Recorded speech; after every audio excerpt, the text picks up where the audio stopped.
Tradesmen built America. Not policymakers or desk jockeys, but hardworking, blue-collared men and women. Join me, Roger Wakefield, on conversations with some of the nation's most successful skilled laborers. This is the Trade Talks. When you started out in plumbing, did you figure that you'd be involved in the politics of plumbing? I've gotten this question quite a bit. Oh, I'm sure you have. And absolutely not. No, I was a plumber through and through, and I never thought I would be considered a plumbing politician, if you will, which is remarkable, yeah, after all these years. No, and I think it's funny. And literally, I mean, just so you know, when I start off my podcast, I have no idea what I'm going to say. Yeah. We didn't even know I was going to really interview you till it's like, you know what, I might be able to squeeze this in today. Come on. You're a busy man. No, I love it. There's a lot of politics in plumbing. Fortunately and unfortunately, politics are good when it comes to government affairs and the policies that we're actually fighting against or for, advocating for the end contractor. But the back end of the politics sometimes can get a little rough. I had no idea, and just call me ignorant. I had no idea that politics were really even involved in plumbing. Even knowing that the governor picked the people on the chair or on the board. And, still, I never thought, okay, there's politics involved. And when the plumbers in Texas almost lost their license, they had one politician, a guy named Chris Patty, I won't mention his name, that really thought, hey, it's just great if plumbers don't have a license. Anybody can be a plumber. And we threw a rally to fight that. And we ended up going down. I went down and spoke in the Texas State Capitol before the Sunset Committee multiple times. Yeah. And it blew my mind how little control plumbers have over their self, over their future. It's true. And I think, to your point, you went down, there to advocate. We all need to pull together. There were people who went down there to fight for it. There were. Okay. We want to take the license away. It's like, what? Yeah. Home builders, of course. Yeah. Then it's cheap and easier for them to build homes. Yeah. And I think it's strength in numbers. So if there's a movement happening in the plumbing industry, whether it's an association that you can get involved with, or you can get a group together and just go to your local municipality, whether it's a municipality or a state legislator, you can either protest or you can write a formal review complaint about any kind of legislation being passed. California, it's a little bit difficult because it's such a populated state. However, right. No way. We're in Texas. We're populated. You're populated, yeah. So for the most part, yeah, it's you have an opportunity, but it's strength in numbers, my friend. No, I figured that out real quick. And it's funny because when we did the plumbers rally, I'm lucky because I got asked not only to speak at it but also to be the MC. PHCC was there, both the Texas and the national, some of the delegation, and it was really neat to see we are on the steps of the state capitol, and we threw this together in about 2 weeks. That's remarkable. And when we left that day, first of all, about 7,000 plumbers show up. Okay, that's even more remarkable. Strength in numbers. There's 50,000 plumbers in Texas at the time. Yeah. There's 51,000 plumbers in Texas.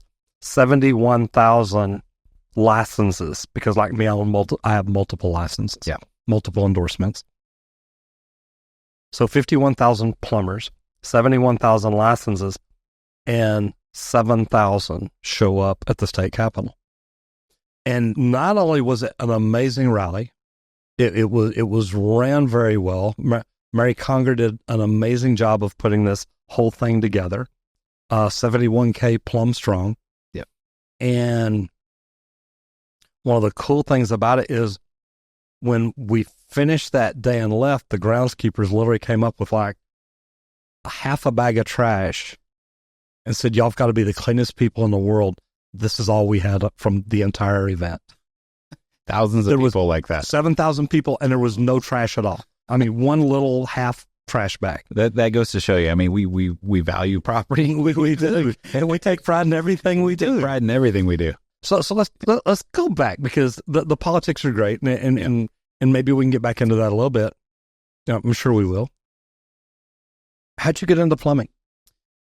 So I started. It's now been 15 years, actually. So I started sophomore year of high school. My father, I'm a second generation business owner of the Family Plumber in Orange County. My father started the company from the ground up. Similar story, working long days, early mornings, late nights. Summer times during high school were my time to, make an extra buck or two and dig those clean outs. I mean, those water service lines don't dig themselves. They don't. But it was good to get that kind of initial experience, and I was getting that training with my father at the time. Once high school was done, I pursued a college, degree. And at that point, I wasn't sure if plumbing was going to be what I wanted to do. I actually was kind of interested in automotive technologies. So I decided to move out of that plumbing phase and went into automotive. I realized auto is just way too cutthroat. I mean, it was the dishonesty being shifted around. It was. So there's some people that say that about plumbing too. It's true, yeah. But I don't know. I find 99. I always say this: 99% of most plumbing business owners, they try to do things right, and I think that's very important to do. So plumbing always drew me back in, and it's been quite a ride. Now from being a technician back in high school, doing all the day in, day out, opportunities as a technician, moving to an installer, to a shop foreman. You bet. And the process has been a ride, but it's been fun. Okay. Yeah. So take just a second and tell everybody who you are and what all you do. Yeah. So my name is Mike Prencavage Jr. I'm the owner and operator of the Family Plumber in Orange County, California. We've been in business now for 38 years, coming on 39 years very shortly. And we're a family-run, owned, operated company. My father started it, grassroots, like I said, started from the ground up. And I've really tried to establish the same core values, which is new school mentality with old school values. And I think it's very important that the old school values are there. We're not doing anything that is halfway done. We are professionals at the end of the day. So we're doing proper training through PHCC and other avenues as well, next to our network. But training was always really important for me. As I started to assume the role as business owner, I felt that our employees needed proper training, both technical training, but also interpersonality training, the soft skills training. Right. Oh, yeah. And when I realized that, I realized also there's not a lot of opportunity for development, at least in Southern California. Trade school programs, these extracurricular state-funded programs are all starting to go away. And so I came across PHCC, Plumbing-Heating-Cooling-Contractors in Orange County, and I felt it was a great opportunity to put my guys into trade school at that point. Never in my wildest dreams did I ever think that it would transition from trade school training for my guys into a servantship role as a board member, vice president, and then president of the local association. Okay. It was quite the ride, but I felt encouraged. People around me were encouraging me, saying, "You know what, you have the right message. You are very, very well in tuned with training." And I think that's what PHCC, that's the stronghold. That's the support or the foundation of the organization is training, with all the trade schools throughout the entire nation. It's the foundation. The government affairs are part of it, but yeah, that's how I got started with PHCC. No, I love it. So let's talk about, you started your sophomore year. Yep. Plumbing. I started my junior year, but I'm a lot older than you, so it's little age is just a number. A few more years of experience. But what did you enjoy about plumbing when you first started? Probably not a lot. Yeah, we decided you didn't want to be a plumber. When you're doing the grunt work, sometimes it gets a little brutal. You're in the California, although it's California sunshine, it does get a little toasty, and you tend to question things. But you got the ice cold ocean you can go jump at. Exactly. No, exactly. It's just right down the road. Yeah. So, but it was the beginning stages of starting a career in plumbing. I'm not going to sugarcoat it. Obviously, you start out, and there's some hard work, that gets invested. as you start to develop as a plumber, you start to learn tricks of the trade. And I think tricks of the trade and tools of the trade, if you're using the right tool, I always say, like, for any applicant sitting across the desk from me, it's 50% physical, 50% mental. You take the physicality out of it, the more mental you are with using the right tool, the right process. So once I learned that, then plumbing became a lot more enjoyable. You bet. I get that. This video is sponsored by Leak Pro. Go check out leak-pro.com. Okay, in Southern California, a lot like Texas. It's hot. Can be. We get snow sometimes. Y'all don't get that very often. Not in my area. Not in the LA area. Yeah. No, not at all. It's hard work in the beginning. A lot of it is you don't know how to use the shovel the right way. You don't know this. You don't know that. There's a million things you don't know. I have people reach out to me every day and say, I want to get into plumbing, but I don't know anything. That's perfect. You don't know how to do it wrong. That's a great benefit to have right there. Yeah. What would you tell somebody out there that's thinking about getting into plumbing? Like, yeah, but I heard it's hard work, but I don't know anything. What are great reasons to get into plumbing right now? Plumbing right now, as opposed to, let's say, 10 years ago, I think the mindset has actually shifted quite a bit, where training, although it's not available in these state-funded programs, at least in California, what we're finding is since COVID, there's been a mindset change with the industry. Obviously, COVID was a terrible thing to have happen, but specifically with the entertainment and the restaurant industry, those employees were laid off pretty much overnight, and I think the longevity of plumbing is really appealing to any young professional looking to get into the trades. Going back to what drives somebody to get into the trades and what they should be excited about is that, one, you can earn a salary that would pay for your college tuition in 1 year, right out of the gate. And most employers right now are strictly following a guideline where they want their technicians quickly trained within a 1 year period. They want to get them all the schooling in 4 years in 1 year. Now, sometimes that's not possible, but that's what they want to invest in their employees. So you would expect, as a young trade professional coming into the industry, that if you sign on with me, the Family Plumber, I'm going to pay for your training. I want to make sure that you're well set for the future. I may invest in your tools. There's companies that invest in hand tools, power tools, or help support, with vehicles, uniforms, everything. I think that the trades the perception has been going uphill, which is great. I mean, it's a desirable trait. It's not going away. I like to say it's recession proof. I like to say it's depression proof. Right. Maybe a little stretch. That sometimes it is depressing. Yeah. But, we talk about AI technology coming out. I just watched Boston Mechanics magazine, where there's all sorts of robots out there doing all sorts of single tasks. But in plumbing, as we all know, the tasks are they could be as big as lifting heavy pipe down to turning a small little screw or nut or something like that. You can't sit there and tell me that you have one single robot that could do every single task. Not yet, but not yet. It's working. It's working. They're building the Roger right now. I'm joking. But, and it's funny because I agree with you. It's going to be a long time before they can come up with a robot that can do everything we do. Yeah. So I think the benefits of getting in the trade right now are, number one, supply and demand. Yep. The average age of plumbers in Texas is 58 years old.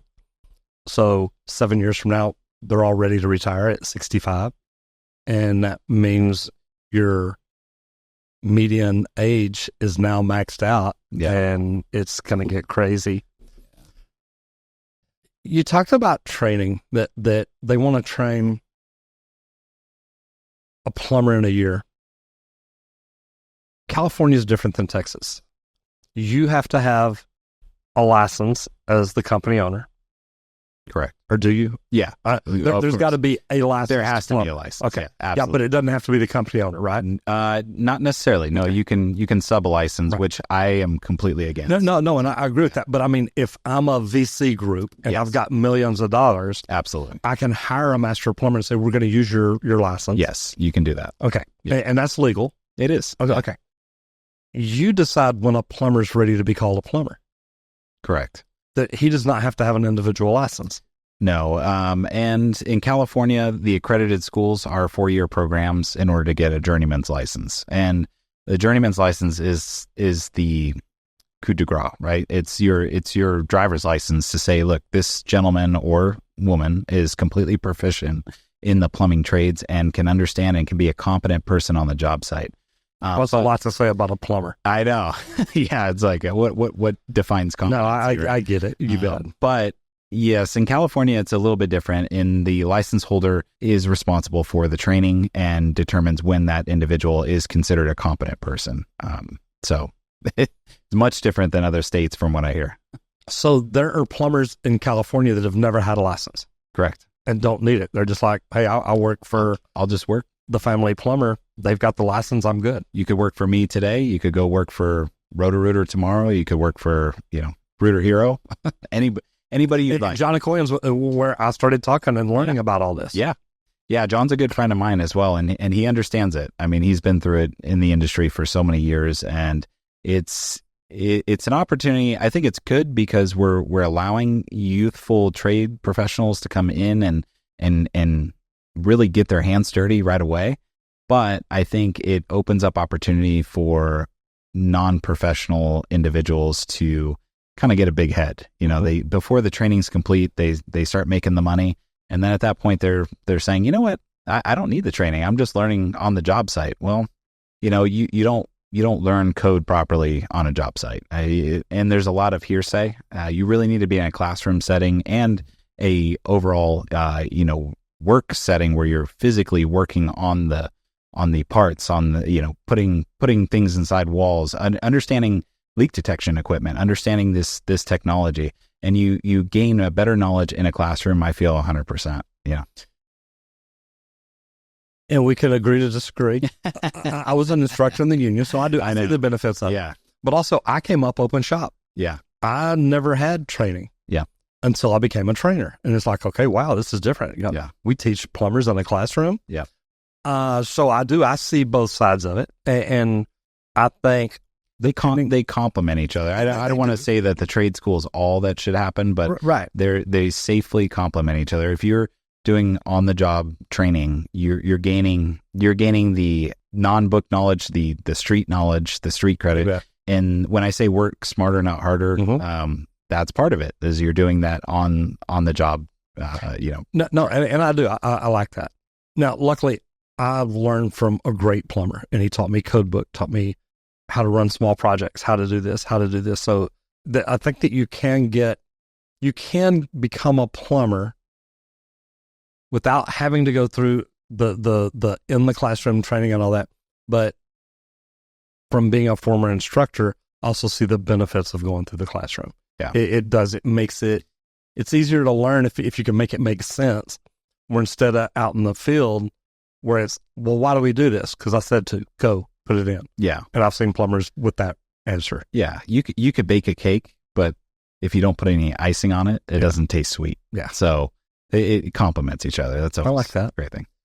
So did you always work with your dad? I did. Yeah. I never switched companies. I never, hopped around or did anything like that. Now, me and my dad, we went at odds together quite a bit. It happens. It always happens. But yes, I always worked with my father. I learned through him, with him, how to be a plumber. So what made you want to be a good plumber? Seeing the amount of bad plumbing that was happening, at least in our local community, I was quite surprised. In Orange County, it's a huge metropolitan area. So is LA. We service mostly Orange County, but the amount of disastrous plumbing that you come across, because there's so much volume, you're going from house to house. They're not spread out, 20 miles in between or anything like that.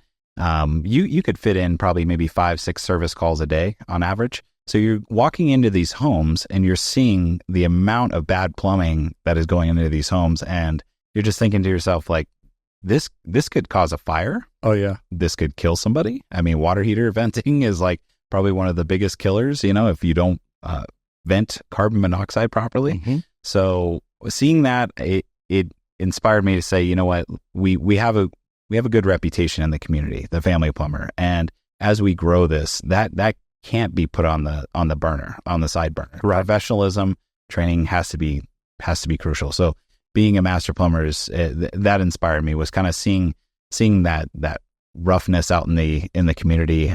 These I'd say it handyman, but just the fly-by-wire person that just comes into a home and just destroys it for the homeowner. Collects a lot of money and leaves. Collects a lot of money. Can't contact them again. I'd rather do it professionally and still collect a lot of money and still make a profit. Profit's not a bad word. No, it's a great word. But still make a profit and yet walk away knowing that, you know what, I may never have to look at that water heater for the next 15 years. Mm-hmm. I don't want to get a phone call 2 years later saying, oh, the burner's not where it's misfiring, or worse yet, my garage caught on fire. Something horrible like that. As a plumber, now do plumbers in California run the natural gas? Do y'all? We do. Yeah. So our company does water, sewer, gas. So we handle all three aspects of it. Well, in Texas, it's part of your plumbing license. Yeah. It's just, it is what it is. Yeah. And I have plumbers from around the country reach out like, oh my God, y'all do gas? It's like, well, yeah. Like, that would scare me to death. It's like, why? Yeah. And I'm like, because it's gas. I said, okay. I said, doesn't that scare you? It's like, do you run water lines? And they're like, yeah. I said, you understand that water line may get up to like 100, 120 PSI. Yeah. And they're like, okay. I said, you understand that gas is about 2 ounces. Yeah. If you can put water together and it not leak at 120 PSI, don't you think you could put gas lines together and them not leak at 2 ounces? Yeah. And I'm like, yeah, but that just scares me. It's like, dude, grow a pair. Oh my goodness. Yeah. I mean, the only time you're ever pressuring a gas system is on test, and typically that's 15, 20 pounds. 20 pounds. That's it. But you're talking those small pressure percentages, and I don't understand it. Same thing. I mean, now you don't want to go to the other extreme. I see all these videos of guys using matches to actually detect. Don't do that. Don't do that. Don't use matches to leak detect gas systems. Yeah, never. And I've seen plumbers do that, and I'm like, dude, you're nuts. Yeah. So now, when you went to college, was it to get your plumbing license? No, at the time it was automotive technologies along with some business administration. So I was learning a little bit of business. So did you have to go back to get your plumbing license, or? So in California, what you can do is you can be grandfathered in as family, as long as you have the same last name. You can be grandfathered in on a particular license. Okay. So I fell in. I did have to recertify with my father, but I fell under his license, which is good because it's a lower number. You bet. So, no, it's obviously good that's good as gold. Yeah. You bet. No, I like that. So that's what I ended up doing.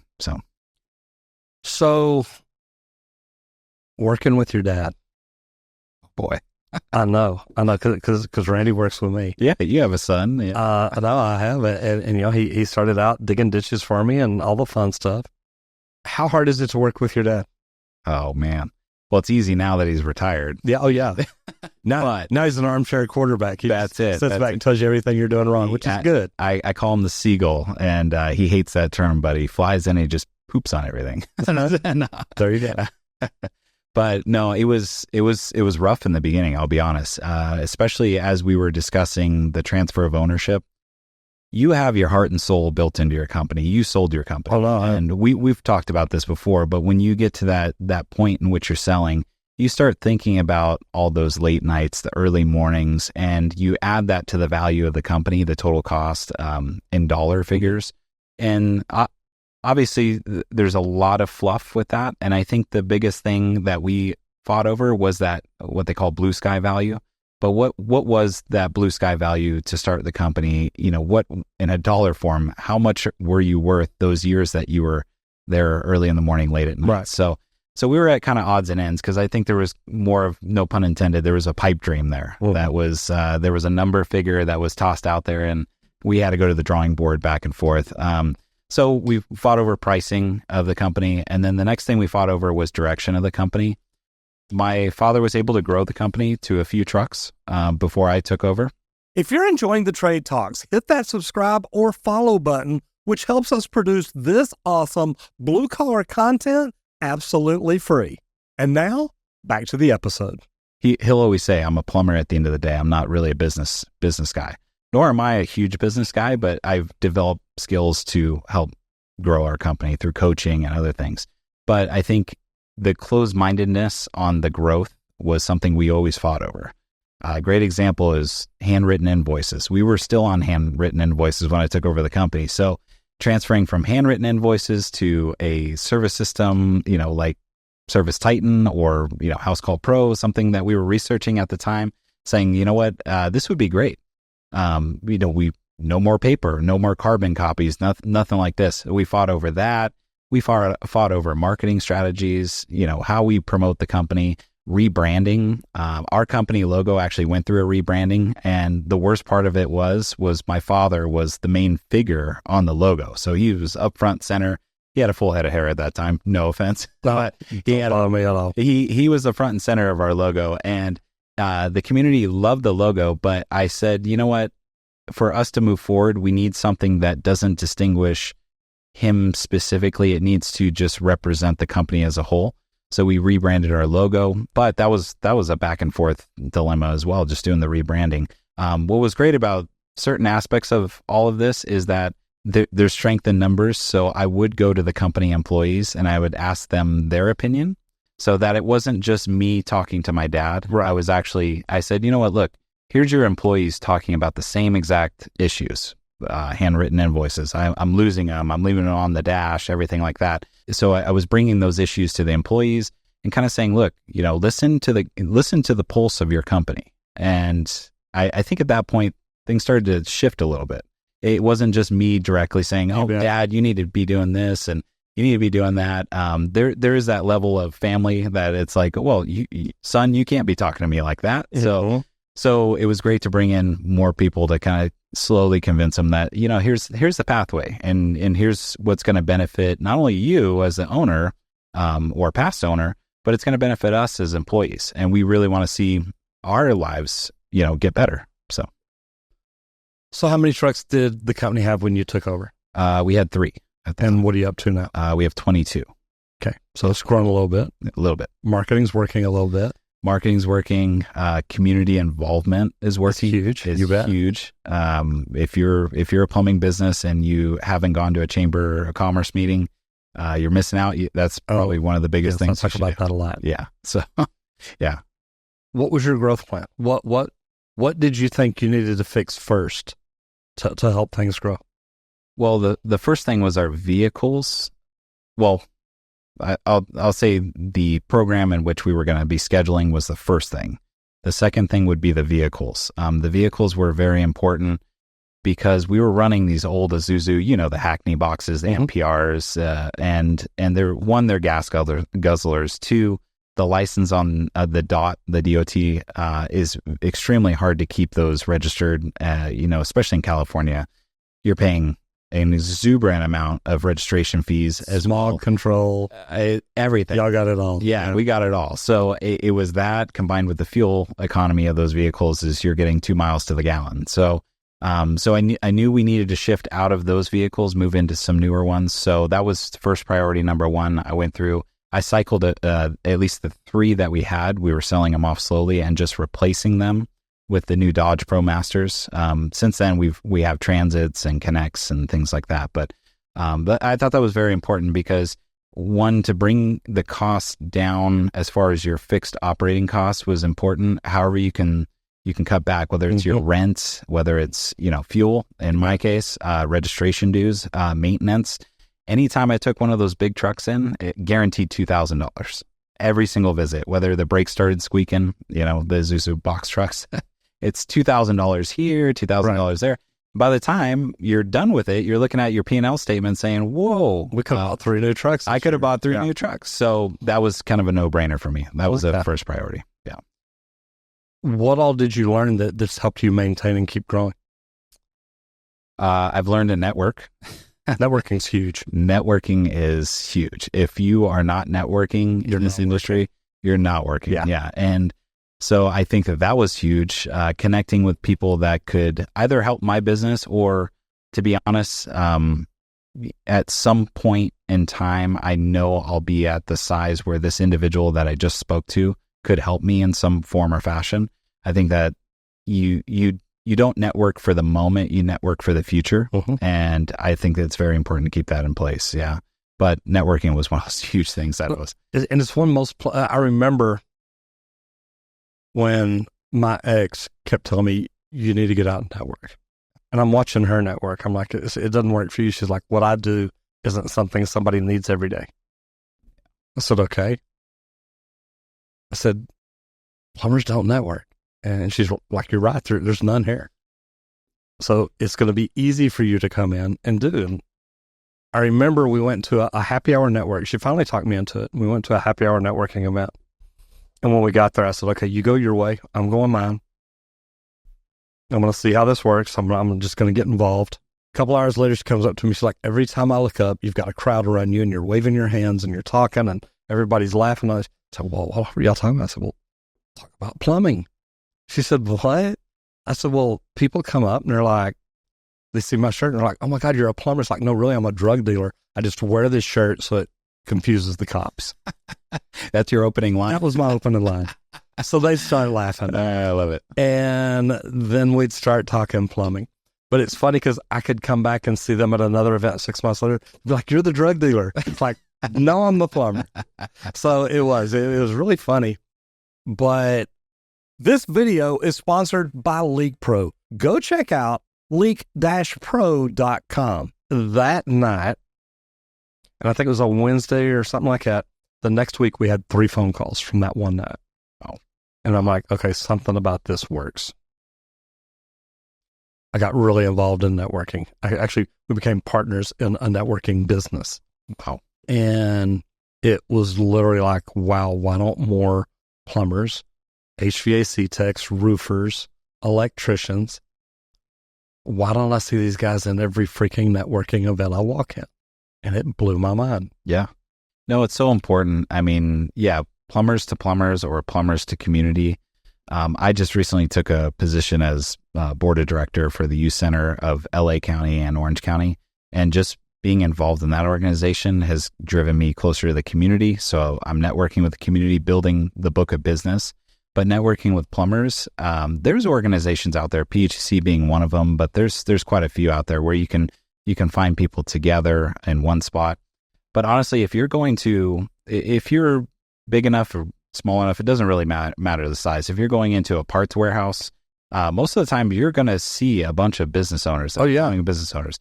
That's a great way to network. Not the stand around the coffee pot, BS, and this is. You can start talking to them about business. Hey, are you slow? Are you busy? What are you doing to drive all the work in your company? So start off small. You can start off as small as that, and then grow into these organizations. But it's truly important. So good. It's so good. Okay, so you've moved on to more than just a plumber now. Back to the politics. You're involved in PHCC. Yes. What all do you do with that? So currently right now I serve as Business Development Director for PHCC National. And my role there is to build rapport with our affiliate members, both current or potential affiliate members. So we host a trade show every single year. It's called PHCC Connect. And I know you're familiar with that. I am. This year it's going to be Birmingham, Alabama. And we're excited to have it there. But part of my role is to network and build a book of business for PHCC. I'm there to directly represent PHCC and Alight, that we are there for our affiliate members. We want to promote either their products, their services, everything like that. We know we are only going to partner with the best of the best. That's our slogan, best people, best practices. So keeping that in mind, we're going to partner with individual like yourself. You were just at the Flow Expo. You bet. And I think that's truly important. But we partner with Milwaukee and Rigid and some of these tool manufacturers, as well as services that are coming into the pipeline. Rilla Voice, which is an AI technology out there in the space, and it's great to partner with them. But how do we find those particular companies? How do we discuss, a back-end table, like what's best represented? I think what's great about PHCC is that we are a national organization, but we are broken down into state and local chapters. So the benefit is if I'm a manufacturer, let's say, of a particular product, whether it's, let's say leak detection. I just came out with leak detection. I'm going to first ask you as business development director, what's your objective? What's your goal as a company? Are you looking more centralized in California, or are you looking more, just Orange County? You just want to market the plumbing businesses in Orange County, right? Or are you looking nationally? And from there, you can tier to local community events. You can tier to state events like PHCC West, which you were a part of as well, all the way up to the national event, PHCC Connect. And that's where really at national is the big leagues. We're typically seeing anywhere from 1,000 to 1,400 people attend that trade show specifically, but all throughout the year in both our magazines and government affairs committee meetings, backdoor meetings, we're representing those affiliate partners, and we're saying, look, you're coming along with the ride with us, so meaning we're advocating on behalf of our contractor membership, and you as an industry, provider, partner, you're supporting us as well. So it's a great win-win all the way around, but that's what I manage at PHCC National. I love that. Yeah. PHCC is one of these companies that it's put together to help represent plumbers. Yep. And plumbers sometimes don't even know it. True. Actually, that's why I'm here. That's why I talk to everybody that I do. And I'm so outspoken about the trades is because PHCC has been the oldest. We're turning 140. We're just over 140 this years old. We're the oldest plumbing trade association in the nation. But if you ask most plumbers, hey, have you heard of PHCC? No, they haven't. So I would say that there's a lot of improvement to be had as far as exposure. We've, as an association, gone the traditional route of putting on trade shows and getting everybody into one room, as many people as we can pack into one room. But the problem is we're not marketing to the masses. And so I think the change in mindset of our organization moving forward with the vice president currently that is in position, Jason Pritchard, who's a good friend of mine, when he becomes president, his objective is to really broaden our horizons. So we're going to be looking to expose the association on a national level, like you want to be seeing. Like we want to spend more on marketing. We want to work with individuals in the influencing space and really help promote the trades, help promote everything that I was talking about as far as our affiliate partners, right? Because they're great partners. Once again, I go back, it's best people, best practices. So our hope is that we want to expand our reach. And we're going to make PHCC a household name. That's for sure. I love it. That's a good thing. Yeah. All right. This has been fun. So I've just got a few more questions before we finish up here. What's the worst plumbing job you've ever been on? It's always a kitchen line. And I would have to say, there was one that was pretty wretched. It was a very tight crawl space in Belmont Shore. If you're familiar with Belmont Shore, very tight crawl space where you're just shimmying to try to get underneath things. I had cut into a kitchen line. One, it was completely backed up, and I knew it, but I figured I would just make a little cut, let it drain out. Of course, that's never the case. Cast iron ended up cracking, and the weight of the cast iron snapped the 3 straps 10 feet down the line. So the pipe fell on my chest, and everything came onto me. I mean, I'm talking chicken wings. Oh yeah, yeah, man. It was like getting hit with a skunk. It took probably, I want to say, a whole week to get that. Oh yeah, it takes a while to get that. Yeah, but that was the worst plumbing job as far as disgusting. That was the worst. But that's funny. That is funny. Not a good funny. Not a good funny, but Yeah. All right. What's the best plumbing job you've ever been on?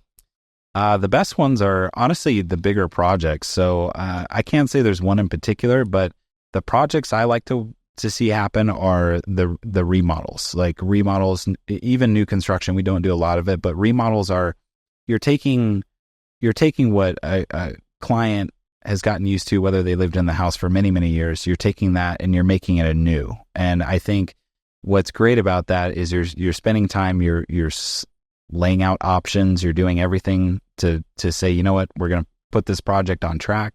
And once it's completed, I guess when the client either walks in for the first time or as they're seeing the project unfold, I think that's always really neat. I enjoy seeing a happy client. I enjoy seeing them say, you know what, this bathroom just got remodeled and I can't wait to, use it. My kids use it, whatever the case may be. I think that those are always the best ones. I think. I think as plumbers, we want to do like a big unveiling. Yeah. Ta-da! The red curtain. You bet. Just drop the curtain. Move those trucks. Yeah. It opens up. And it really is. It's such a big deal. Go back to the day that you graduated high school. You walk across the stage, you get the diploma, you go party that night, you go back home, you go to sleep or the hotel room, wherever you are. You wake up the next morning, you walk out. If you could go back and stand there and talk to Mike Jr. that day, what would you tell him? I would definitely tell him that the automotive trades aren't the best route. That was one of the things that I was teetering on at that time. Right. But I would tell him that, you know what, look to business ownership a little bit sooner. I had the mindset for it, but I just didn't realize it. And I think I was doubting myself at the time that, you know what, I could be a plumber or I could be a mechanic, the actual physical work of being a plumber or a mechanic. And it didn't dawn on me that business ownership was potentially something I could fall into. And so if I could go back, I would have taken the necessary steps to really emphasize business ownership. I think I was still in a technician mindset. So that was my pathway. That may not be necessarily the pathway for everybody, but that was my pathway. And it took me a little while to realize it. So to get into business ownership earlier, you've either got to buy dad out earlier, or you got to go out and open your own. True. Which way would it have gone? At the time, I probably would have opened my own. It was a lot of conversation we've had. It was a lot of headbutting. So when you have that much headbutting, you realize personality traits aside, family aside, at the end of the day, it's not worth losing, a family member. You always have family, but Thanksgiving dinners get a little tough. So I would have started my own. Yeah. The time to start that would be January. So hopefully by November, December, we're good. Thanksgiving and good. Christmas, right? You bet, right there together. So I said January. So how's your dad feel about what you've done with the company now? He is, I've known my dad. He's a very introverted type person. He's very quiet. He doesn't say too much. I'm open and honest about this, but he's very selective when he says, you did a great job on things. But I will say the past year, he has outwardly spoken not only to me, but to people within industry that he knows, like, hey, Mike Jr. just did an awesome job. Just he sees the successes of our employees that I was talking about years and years ago, that we can build this to an amazing organization. We can keep our employees happy. They keep their families happy, and we see everybody grow together. So if you were to talk to him today, which chokes me up, but he's like, son, I'm completely proud of what you've turned this into, and that you've kept it wholesome and family oriented. No, and that's a real big deal. Yeah, that really is.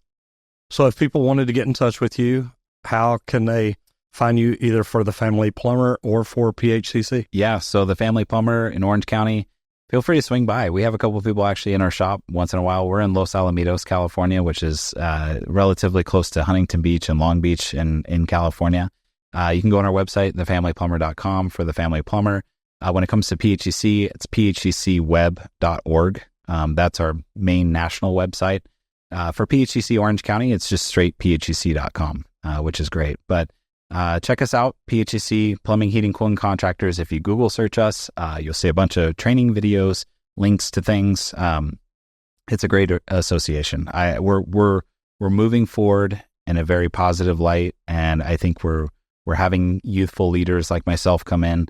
I'm not the only one, and I think that's great, and we're gonna move the needle on this one. Yeah, I love to see plumbers getting involved at the national level.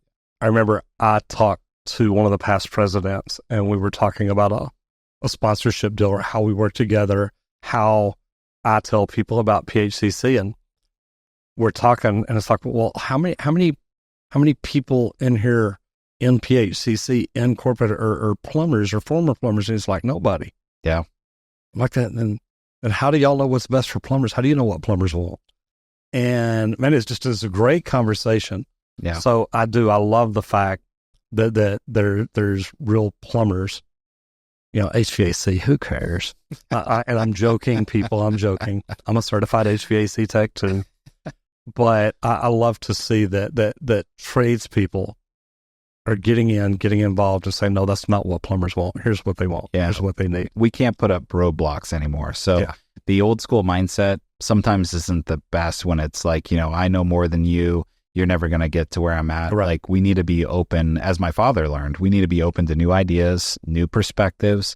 And I think bringing those young, youthful individuals that are somewhat timid at the conferences and things, they're sitting in the back of the room, guaranteed. Yeah. You want to bring them up forward. You want to get them involved. You want them to sit on boards, such as, what I've been able to do with PHCC. You want to encourage them. You want to take the politics out of it, but you want to encourage them all the way through their journey within the organization, because they're going to bring a whole host of different ideas to the table. And I think that when it comes to PHCC, it's a 140-year-old organization. There's so much more growth that needs to happen. We need the young leaders in there. So I agree with you on that. I love it. Well, Mike, this has been fun. Thank you very much. Thank you. Appreciate it.